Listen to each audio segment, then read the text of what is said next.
আজকে একটু পনির বানালাম। দেখো, একদম পুরো পিওর ভেজ পনির বানিয়েছি রাজদীপ আর শাশুমার জন্য। তো পনিরটাকে জাস্ট কিউব কিউব কেটে বাস একদম পুরো লাল লাল করে ফ্রাই করে নিয়েছি। আর এদিকে মেন মশলাটা দিব আমি হলো সবগুলো সস মিলিয়ে জলের মধ্যে হলুদ নুন মিলিয়ে এটাই দিব। আর এদিকে সবজিগুলো আমি ফ্রাই করছি হলো জাস্ট তেলের মধ্যে জিরে দিয়েছি বাস, এতটুকুই খালি ফোড়ন আর শুকনো লঙ্কা দিয়েছি বাস। আর এদিকে আমি ডাল বসিয়ে দিয়েছি, মুসুর ডাল, জাস্ট কাঁচা লঙ্কা দিয়ে আর হলুদ নুন দিয়ে বয়েল করেছি। আর বাস এদিকে বাস ছক দিব, বাস এটাই। তোমার সিটিও দেওয়া হয়ে গেল। আর এদিকে বাস আমি মশলাটা ঢেলে দিয়েছি বাস জলের মধ্যে একদম পুরো।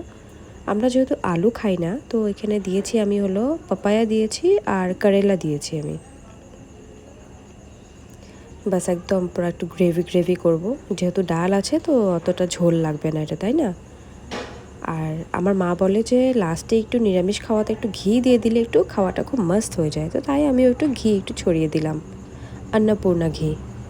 সুন্দর একটা বাউলে সার্ভ করে দিয়েছি। দেখো, ভালো লাগছে না? ফ্রেশ ফ্রেশ একদম পুরা।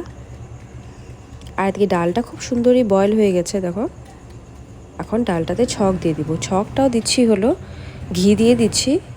ঘির মধ্যে খালি আমি শুকনো লঙ্কা আর কালো জিরা ফোড়ন দিচ্ছি, বাস আর কিছু না।